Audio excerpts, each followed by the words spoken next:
And we're live. And we're live for episode 23, take 2 of Slap Happy. That's right, we're here, we're doing it. And today I got a very special guest. Some of you know her as Pauline. Some of you know her as Auntie P. Some of you know her as Big Mumma. None other than my beautiful mother, Pauline Salberg. Make her feel welcome, guys. How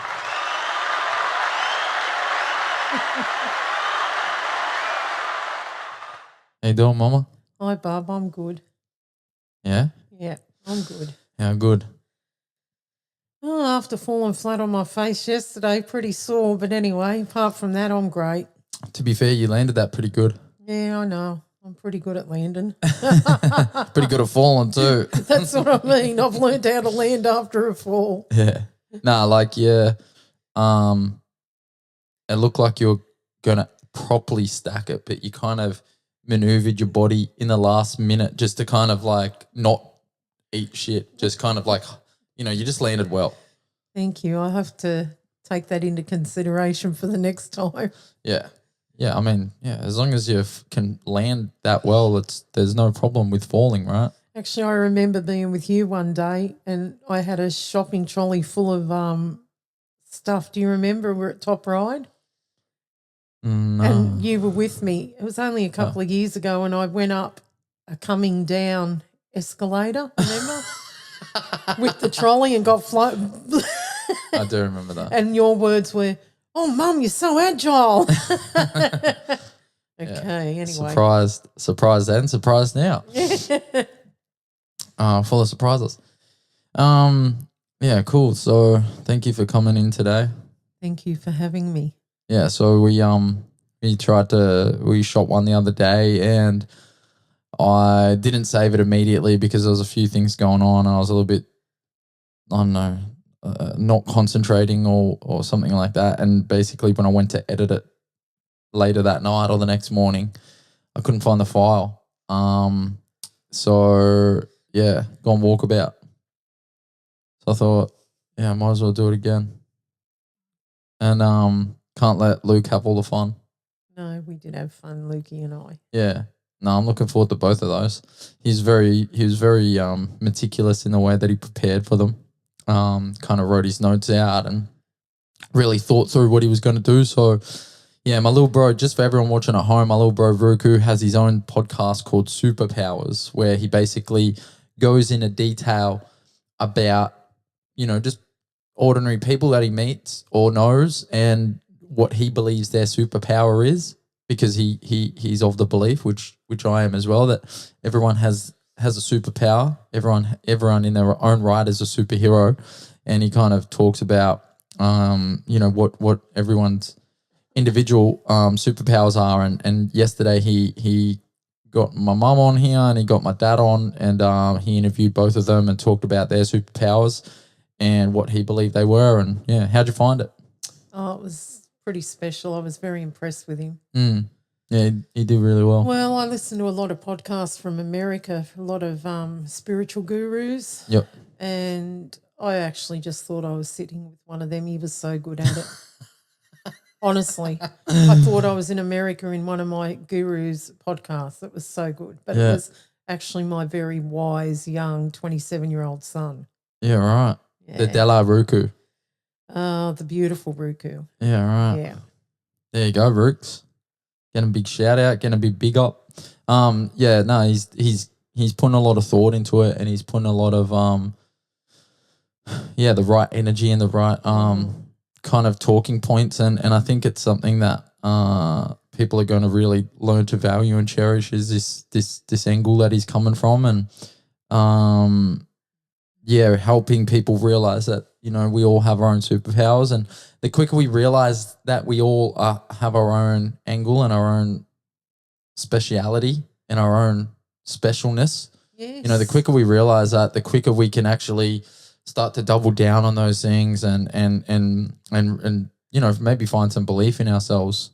So I think it's great that he's kind of enabling that in people And I think what a kind of more perfect, couldn't have been a more perfect way to start than with his mum and dad, I think. Thank you, Matthew. Yeah. Thank you. No problem. Yeah, so you fly home today. Yes, fly home from beautiful Melbourne today to New South Wales and then head home to Woy Woy. How long you been here? 2 weeks. 2 weeks. 2 weeks. Is this have you spent much time in Melbourne before? When I was about, in my early 20s, twice I flew down and went on Bert Newton's New Faces. I went on really? television at Richmond twice, yeah. In Richmond, okay. Yeah, it was pretty good. Yeah. I just kind of angle the mic just a tiny bit. Drag the wheel. Yeah. But like kind of bring the arm. Is that better? That's better, isn't it? Yeah. Okay. Yeah, cool. Yeah, because you think about like the top of this mic here, you're kind of always thinking about like talking down into it. I think I'll be used to it after 30 years of singing into them. Well, that's actually a funny thing that you bring up there. So at Tim's celebration of life, I was like the fourth or fifth speaker, and like halfway through when I get up and I got the mic and I just started like basically rapping into it. Like I was so loud and I was just projecting, and like I got a fairly big voice as it is, but I was like emotional at the time as well. So like I was like, yeah, so my mate Tim, and everyone was just like, and then there was like two ladies in the front row that were like Bree's aunts, great aunts, and they were like 80, 90 years old. And apparently they were like having their faces blown off, and they had to turn to Jay, who was the celebrant, and be like, hey, can you get him to quiet down? And so Jay's like, and everyone in the front row started chuckling because they couldn't believe how loud I was and over the top it was. And then they all grilled me afterward. They were like, you'd think, 15 years as a hip hop artist or a performer, you'd be able to control the mic and your projection to not blow off the faces of the elderly women in the front row. Yeah, it's a technique. I studied it. There's a stage technique. Yeah, because you've got to like pull it away. Yeah, for the big notes. Yeah, bring it in for the little notes. Yeah, but you got to have a bit more awareness to kind of realize that like the mic is. So right now I know that this mic has got a lot of gain on it. So if I was to talk at my normal voice right now, it would just blow up. So I either got to go back here and talk at my normal voice, or I got to come on here and kind of like chill it out a little bit. Yeah, got to respect the mic. Yeah, that's it. But it was just very funny. And Eamon was giving me absolute shit because he was like, "Man, you'd think after all these years you'd be able to like control the mic and Yeah, but you were heartbroken. Your friend had just died. Yeah, but Eamon got up there and he was like, he was kind of spot on with his delivery and yeah. So with most of the other people, it was like the person who spent the most time on a microphone in the last 10 years was the worst at delivering. But yeah, but that bloke also feels deeply too. So know that you me, yeah. So that would have taken over everything else. You're at one of your best mates' funerals, and we're saying hello to Bree right now and thinking of you. Yeah. Wait, you're saying that right now? I'm saying that right now. Hey, Bree, we're thinking of you, Maddie and I. Yeah. If Bree watches this, hello, honey Bree. Yeah. But yeah, that was just a little side tangent. But yeah, so you came down to Richmond twice. Yep. Sam, that was like a talent show kind of thing? Talent show, and I lost by 1 point both times, but I was good. But as soon as I was old enough, I was 17 and there was a recession when I left school. So I got unemployment benefits. Mm-hmm. And as soon as I got my first check, I took myself about a 3-hour trip from where I had to go to get stage classes, dancing classes, microphone technique, and I went to the best in Australia at the time. So, So you got the right training. Oh, absolutely. So is that why you know how to do the worm now? What's the the worm? The worm, the break dancing where you kind of get on the ground and you. Yeah, exactly. Is that why you know how to do that now? Yeah, that's what they taught back then. Right. Yeah. And the robot. Yeah. Anyway. Yeah, cool. How long did you do that for? That training? Oh, probably 2 or 3 years, but singing lessons for 20. Yeah, right. I started singing lessons this week. Oh dear Lord. And I'll always love you. all right, let's go, Mama. Talk to him. Yeah. Talk to him, Mom. What do I say? I don't know. What do I do? I don't know. I'm scared. That's okay. So are you. Yeah, it's true. But hello. Yeah. Hello. Yeah. Welcome to the show. Welcome to the show, bro. Welcome to Slap Happy. Welcome to Slap Happy. That's enough, yeah. All right, cool. Woo! Our winner. Thank you for sitting through that, everyone at home. Hope you got a little kick out of that. Yeah, that's such a good hotkey. This I love this thing, man. We only just got this last week, but It's good. Yeah, I love it too. it's so fun. I love the colour of the lights at night Yeah. when they shine. oh, it looks great.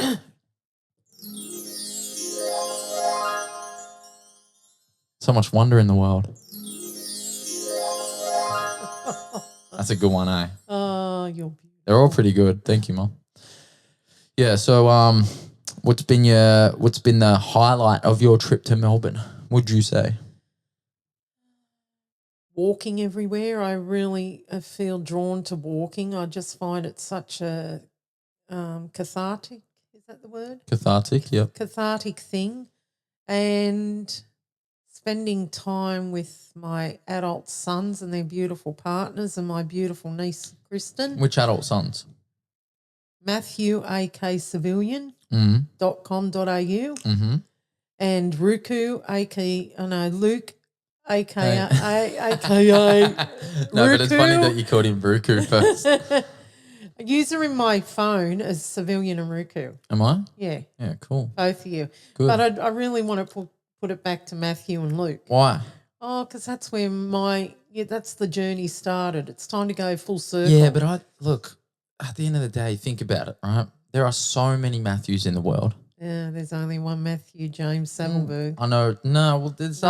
other Matty Jameses. No, there's only one Matthew Matty James James. Saddleberg. Hey, Matty James. That's And for there's Matty only James. one Luke Anthony Saddleberg. So sorry, boys. No, but I just everywhere I go, there's always a Matt or a Matthew, and it's like, Yeah. bro, just fucking bro, just let me be me. And so that's why everywhere I go, I'm Sav or Civilian. Matthew means gift from God. Oh, You definitely are that. No, I'm cool with that. I'm down with that. I'm down with that, but I just think there's too many of them out there. Yeah. And it's like either there's one of two options here. Either A, I do a whole Jet Li scenario where I go to around the world and I murder all of them, so I'm the only one left. You seen that movie with Jet Li? No. That's solution one. Solution two is I just refer to myself as something else. Okay, so What do you reckon? Solution one?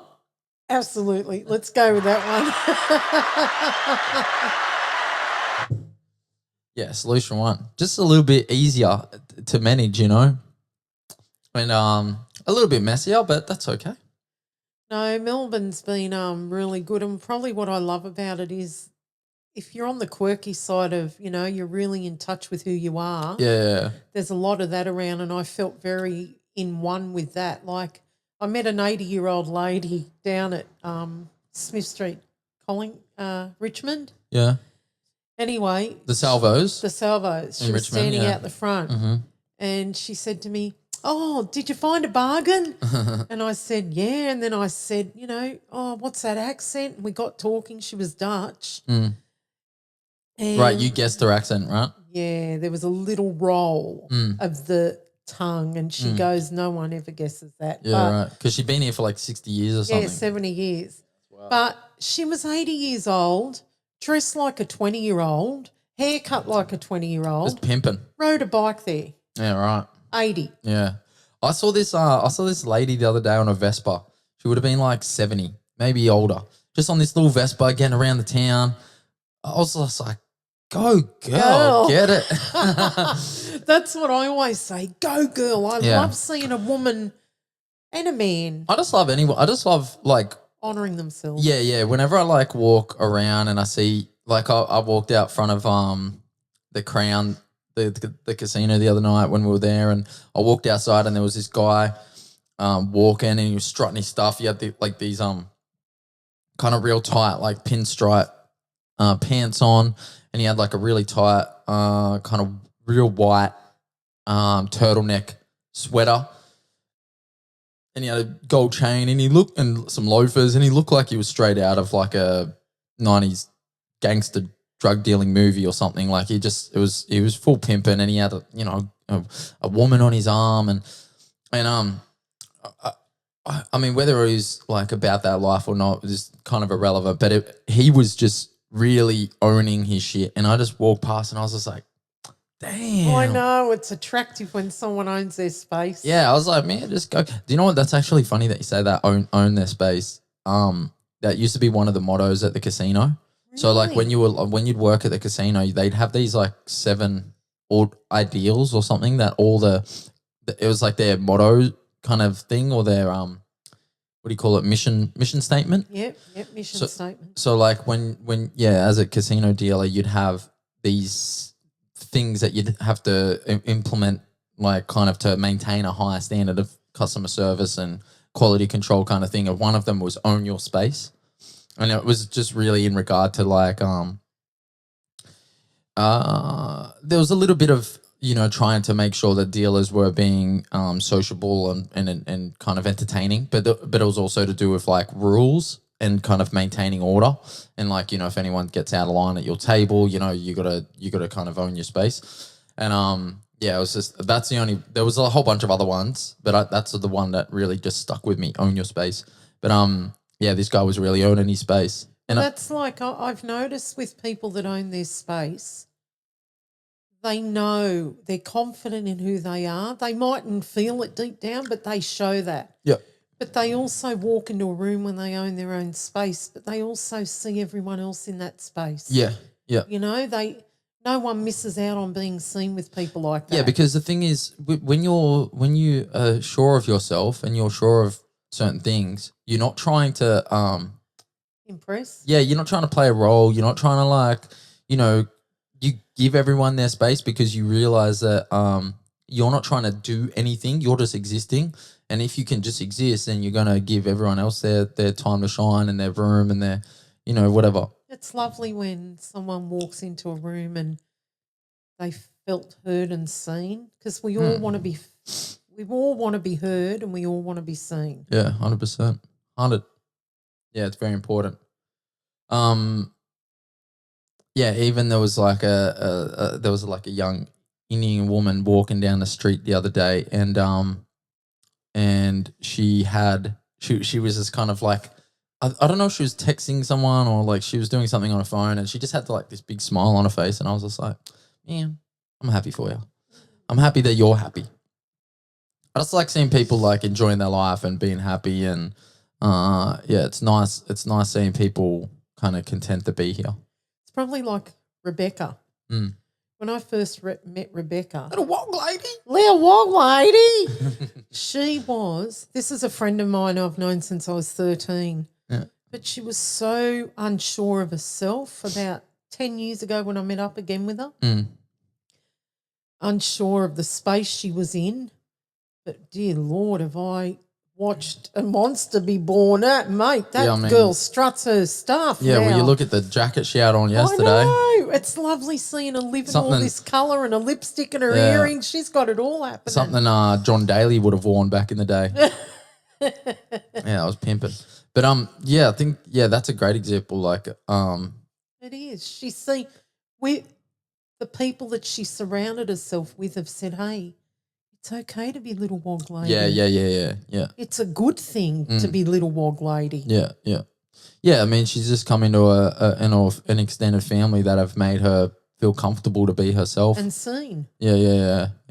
And now it's like, no stopping it. And now we can't unsee it. Once you've seen, you are. That's one of my favourite sayings. Once you see, you can't unsee. Yeah, there's a lot of stuff I would have liked to have unseen in my time, but There's nothing I think that I would want to not unsee, because it all brings you to this spot you're sitting in now. yeah. And you own your space, Matthew. Let's face it, far out. You're in a room everyone knows. Sometimes. No, all the time. Yeah, I kind of thought about that the other day. Like, do I regret some of the stuff that I've done? It's like, yeah, it's real hard. Life's too short for regrets.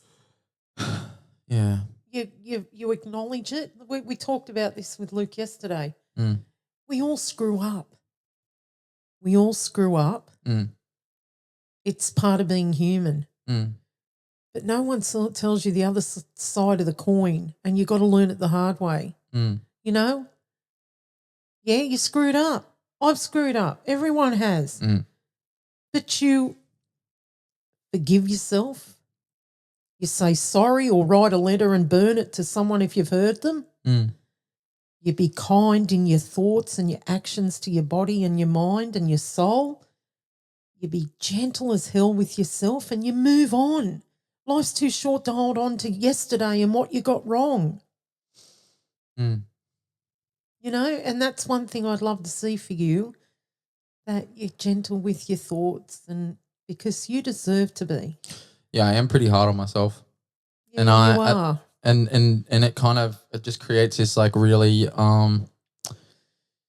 really nasty cycle where I just kind of end up, I just start beating myself up, and then it just kind of creates a bit of a snowball effect where I kind of take that energy into different things and then get poor results or feedback from those things, and then it kind of allows it to be kind of translated into the next thing.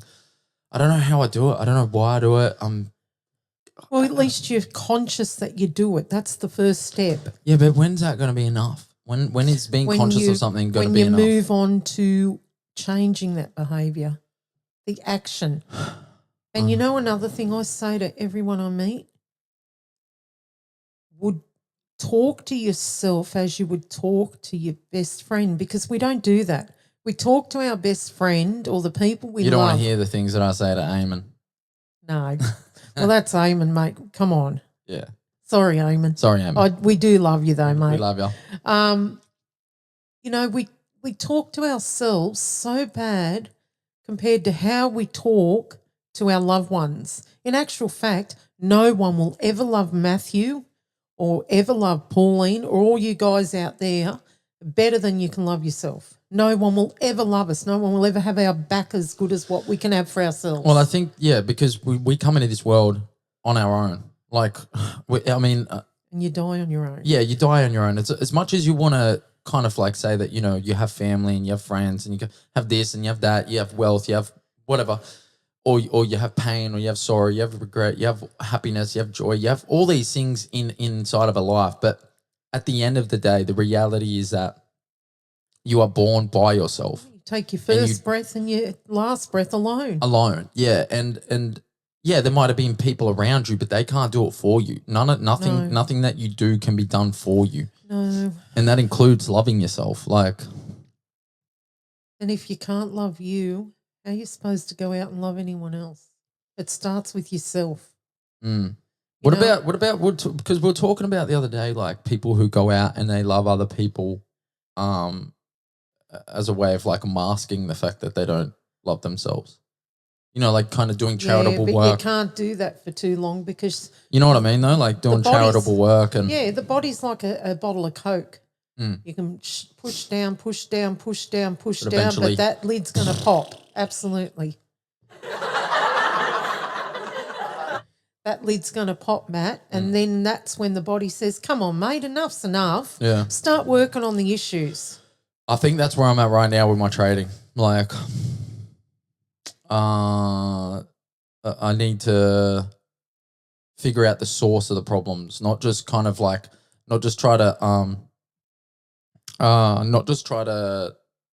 work my way around it or come up with strategies or techniques or a game plan to manage it, but actually work out the source of it, like get to the bottom of it. So I think I'm going to take some time off. Might take the rest of the month off. That's a good idea. Yeah, because I'm just kind of like pushing shit uphill at the moment, and it's frustrating. I think that's a very positive thing because we all need time out, Matt. And I think I might just focus on this for like 2 weeks, focus on making music, getting my fitness and my health in check. Maybe go away for a weekend out to the wilderness and do a good walk. Yeah, that's not a bad idea. Yeah, the wilderness heals. It does. Drive down to the what do you call it? The peninsula. Drive down to Mornington. Yeah. Yep. Go for a walk. Go find a nice big bush walk or something. Yep. Big bush walk and just carry your backpack and and then just sit down after 5 minutes and play on my phone for 8 hours. Sounds good to me.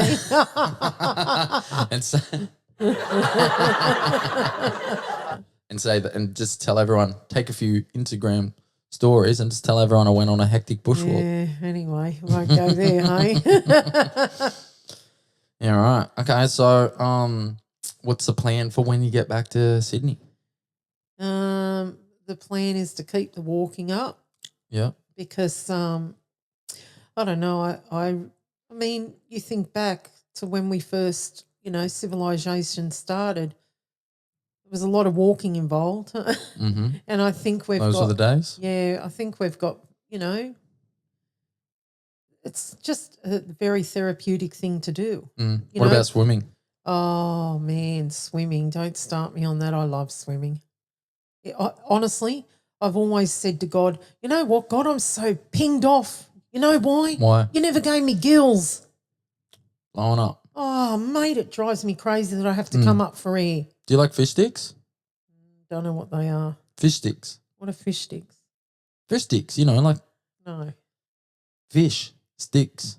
Fish sticks. I like fish and I like sticks. Why do you stick a fish up stick up a fish? Fish sticks. What are they? Like the little fish fingers. Oh, mate. Yeah.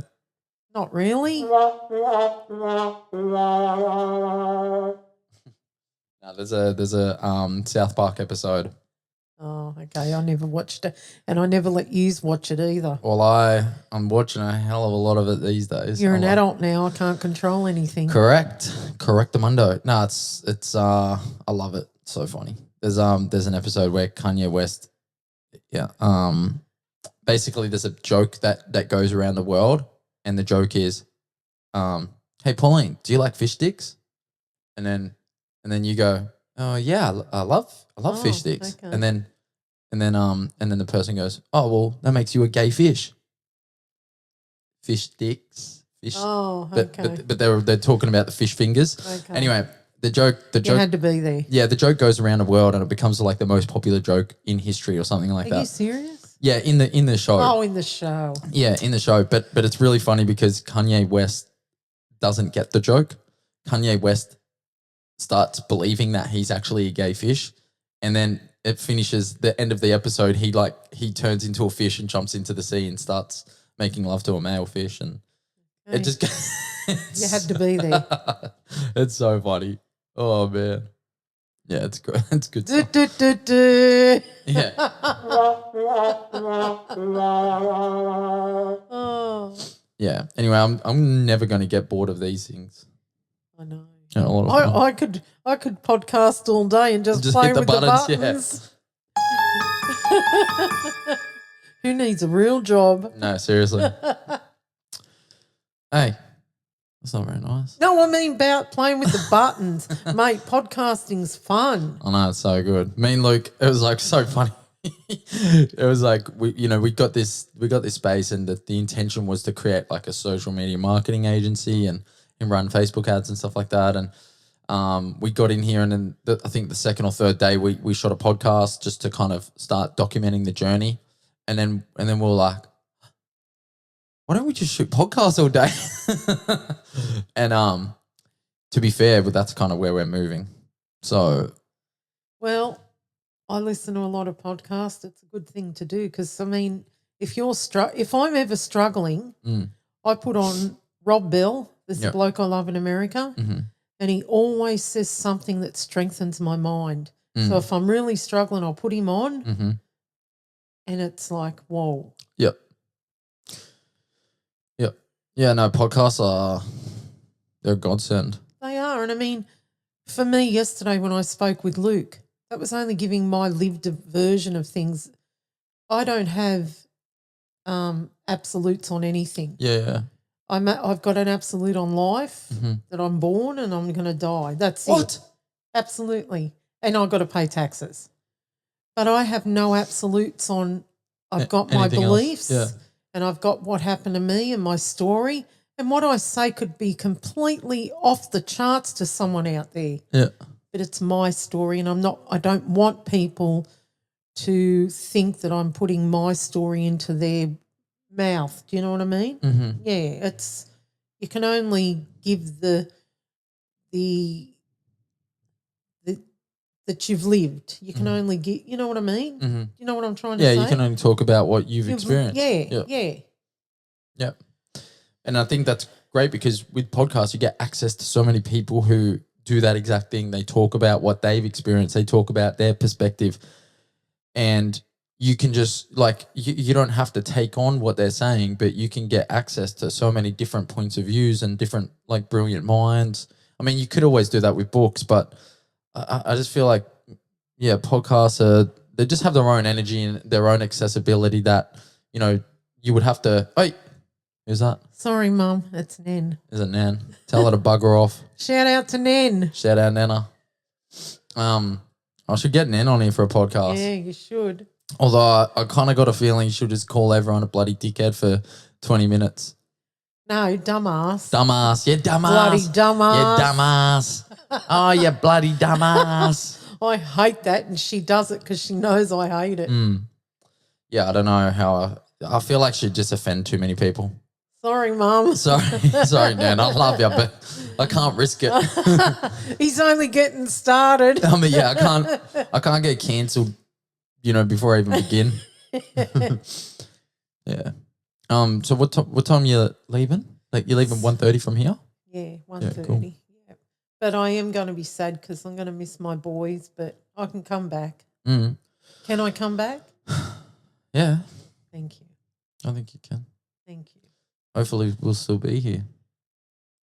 You'll be here. You'll be here. Positive thinking. You'll be here. Yeah. So how you feeling generally about kind of going back home and kind of what's on the horizon and? Well, it's what I make it, isn't it, Matt? Really, at the end of the day, I've got a few obstacles at the moment. My husband, your dad's working in Darwin.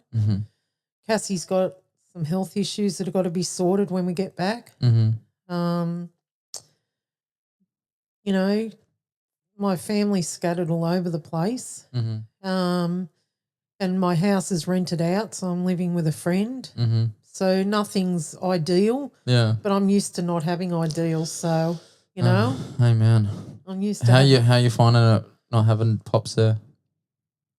My dad? No, my dad.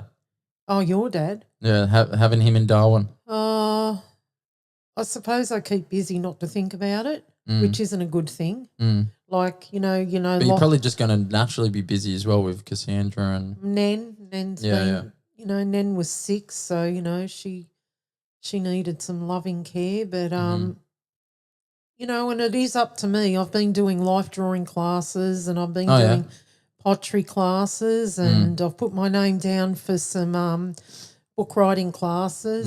Nice. So, at the end of the day, I can sit here and say, poor me, nothing's going as I want, or fight through that and say, you know what, that doesn't define my life. No, that's true. That's word up. That's some big shit, and that's kind of where I'm at right now. Like I need to get out of that mindset of like, like everything's great. Like I'm so blessed and I'm so grateful for where I am, and just kind of have these moments where I just get real hard on myself and I just spiral into this like, pity party, self-pity party, and I just I don't know, it just happens so quickly, and I find myself in it, and I'm like, how did I even get here? It's so, but if I zoom out, so what are you saying? You're human. Yeah, I am. But if I zoom out and I look at all the pieces that one would kind of like define a life by or kind of measure a life by, I look at it all and I'm like, I have nothing, not one single thing to even get close to complaining about. Like, yeah, I think I just need to be more grateful, just kind of employ a bit more gratitude and think about what's great rather than what's, not that good. But Matt, for me, when I meditate, tears pour out. Yeah. And most of the time those tears How do you meditate? Either on a word or music, or mainly I'll just say a word over and over and say, I said to Luke yesterday, if I want more courage, I'll just say the word over until I go into that place, and until it becomes like part of me. You can feel when you go until to you the become next into stage. like a trance. Yeah, you can feel when you go to the next stage. You can feel it in the gut. Do you do it every day? Every day for the last 15 years. Yeah. And one word every day, or does it change? No, I change the word. Like I'll normally read a psalm or a passage from the Bible or something from a book, and the word that pops out at me, right, I'll believe that that's the word I'm led to say. So a lot of the time it's love, or because I've got a mantra that I say over in my head every day as I'm walking. I'll walk and I'll say, "Dear Lord, make me a better person," because I don't think I can. I think we've constantly got to. You don't ever settle where you're at, You can always do better and be better. So that's my mantra, Lord, make me a better person, And you said something the other day that really shocked me. I said something to you and you said, I'm a bigger person than that. Like you could have been bitter and angry over a subject, but you said, I'm a bigger person than that, Mum. And I just thought, yes, you are, Matthew, We're all capable of greatness, even if it's forgiving someone that hurt you. You don't have to actually go to their house and seek forgiveness. We were talking about this yesterday with Luke. You write a letter and it's out of you. You've written it down, then you burn it. And it at least needs to be forgiven inside of you. Yes, it does. At a bare or minimum. It eats you up. Yeah, because there's the actual act and the actual kind of mistake or whatever it is, whatever you want to call it. There's the actual thing, and then there's the guilt and the loathing that is associated with it. And generally, that's going to be more impactful than the thing itself. The thing itself probably isn't that bad, but it's the guilt and the loathing and the self-deprecation that's attached to it that does the most amount of damage. Unforgiveness is poison in your body. Yeah. It is. Because the act itself, like that can be, just as an example, you crash your car. Okay. That's something that can be repaired and fixed financially. It can be sorted in like a week, right? Yeah.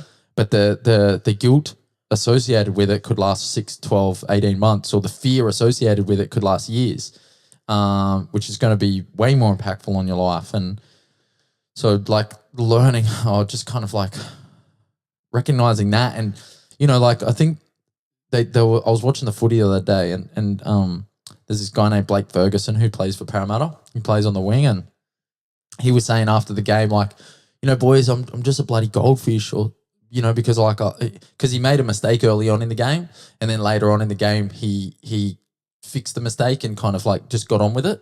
And he said in the like commentating after the game that he thinks of himself as a goldfish because he just makes mistakes but then forgets about it and moves on like really quickly. And I just think that's such an attribute to be able to like make your mistake, learn whatever you need to, but just don't hang on to it longer than you need to. Well, that's the gift my mother gave me, and I was hoping that I handed it on to you. My mum always said if you made a mistake, you'd go and talk to her about it, and she'd always say, let it go. It's yesterday. It's gone. Today's a new day. And that's the one thing I'd love to see for you, that you're not as hard on yourself. And we all make mistakes. And yesterday is yesterday. Today's a new day. Every morning you wake up is a new day, a new chance to make it right. So stop beating yourself up and think how wonderful you are and what a kind, generous man you are, and the world's a better place because you're in it. Yeah, thank you. Thank you, Mama. Thank you. Yeah. Yeah, I think, look, I'm pretty sure that we've had no technical difficulties on this one. Hope so. Fingers crossed. So I think we're going to wrap it up there before something dramatic happens. So because I can see that this is recording and that's good. I'm just hoping that the video has been recording. And if that's the case, then we can wrap it up and be happy with our work here today. Yep. Thanks, Matt. Anyway, guys, that's been episode 23 of Slap Happy. I want everyone at home to give my mother a round of applause. I appreciate that. I appreciate you guys. Please subscribe to the YouTube channel. Comment down below about what you think about my guest here today, what you found beautiful about her. And appreciate you guys for tuning in. Thank you, Mumma, for coming back for the chat. Thanks, sweetheart. I guess I'll see you around. Hope so. Oh, you're a dork. All right. Love you. Love you more. All right. See you guys.